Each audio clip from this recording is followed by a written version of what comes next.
clearly I'm filming this intro to the video in front of a green screen. And it wouldn't have to be screen by all rights. It could be blue or pink or fuchsia or really any color that is bold and distinct enough to sort of separate you from the background so that you can key it out and put yourself wherever. So if you wanted to use a green screen to go someplace like the Eiffel Tower or Avengers Tower, or if you just want to sneak into Studio Nintendo's actual studio, you can absolutely do that with the magic of Chroma key.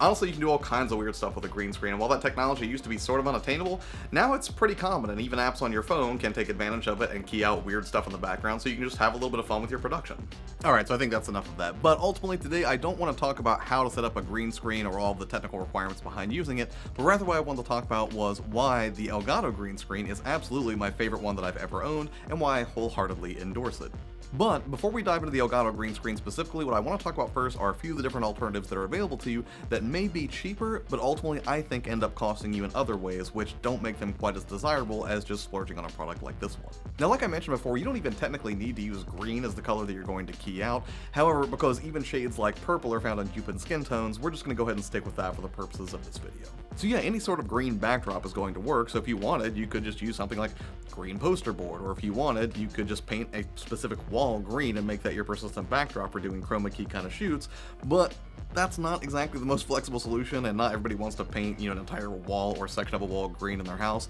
Plus, that's kind of limiting because if you ever change around where you want to film, or if you want to change your streaming setup, it might not be the most flexible option to just paint and repaint over and over again. Practically speaking, you would probably want to use something like a green fabric backdrop or something like that, and there's no shortage of those that you can purchase on Amazon, and you can do it in a variety of sizes. They make 6-foot drop cloths, 10-foot, and so on, but that usually carries its own unique challenges. For starters, if you want to hang it up permanently or even temporarily, it usually requires a stand of some sort to hang it up, unless you just tack it onto the wall or something, I suppose. And then if you don't want it to be out permanently and you're storing it away often, they can get wrinkled, and if you have wrinkles in your green screen, that can make everything look kind of not great because you'll see those wrinkles manifest. It'll cause shadows in the backdrop. You can kind of get away with it if you're keying it out for something that's heavily patterned. People might not notice, but if you're doing like a flat color that you're keying out instead of green,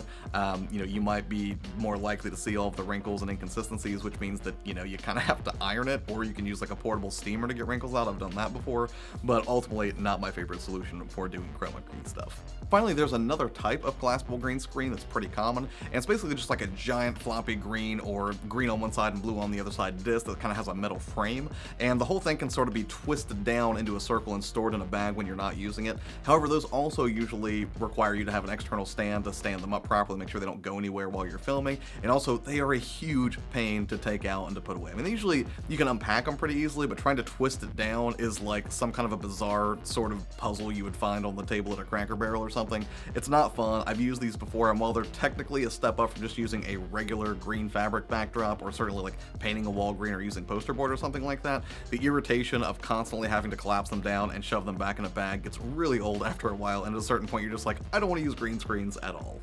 However, the Elgato Green Screen takes the strengths of all of these solutions and mitigates almost all of the knocks against them. It does come at a higher upfront cost though, as this will set you back about $180. But if you're somebody who's space conscious and streaming multiple times a week, or you're constantly filming in front of a green screen, I think the higher upfront cost of the Elgato Green Screen totally makes sense, because what you lose in savings you make up for in things like flexibility, reliability, and practicality. For starters, it stows away really easily. Now don't get me wrong, it's a beefy boy at 25 pounds, but whenever you're not using it, it's really easy to just stash this thing under a bed or in a closet or something, and when it comes to the setup time, it is literally about 15 seconds, and I'm not even exaggerating. All you have to do is rotate the feet for stability, flip the latches, open the housing, grab the handle, and pull up to reveal a 6-foot green screen instantly. It opens really smoothly with the rolling mechanism making sure the fabric doesn't get wrinkled, and every detail of the assembly feels extremely high quality, from the metal reinforced carry handle to all of the metal housing. My only concern with this is there are an awful lot of moving parts whenever you open it, and you can kind of see that when you look behind the green screen, and I am not sure what engineering wizardry had to go into place to make that happen, but I really hope it continues to reliably function for years to come. All I can say right now is I've expanded and collapsed this thing probably like a few hundred times just for testing, and it has been smooth and stable every time that I've done it. And honestly, that's about it. If you're the kind of content creator who uses a green screen on a regular basis for streaming or pre-produced videos, and you find yourself constantly trying to get one set up, this will save you a ton of time and headache, and thankfully it stashes away very, very easily if you're the kind of person who would be irked by having a green screen sitting out all the time. And huge thanks to Studio Nintendo for providing me some pictures and footage so that I could do that goofy gag at the beginning. I really appreciate it. If you haven't checked out his channel, you owe it to yourself to go do so. He does a ton of amazing musical covers of video game music, and it's absolutely worth your time to check out. And you can see him and me hang hang out on a fairly regular basis over on the Lootcast, over on the Game Looters channel, and also over on the Chillcast on Abaddon Smith's channel. As always, thank you so much for watching the video, I really appreciate it. Now, if you're curious about some other Elgato products, I'll go ahead and throw some links in the cards up top so you can see some of the other gear reviews that I've done on this channel before, and also coming down the pike, I will be doing a video about the HD60S Plus that I picked up, and what part of my setup sort of necessitated the upgrade to move from the AverMedia, which I used to use, to the HD60S Plus from Elgato. Thank you again so much, appreciate you, have a wonderful day, and I'll see you next time. Bye.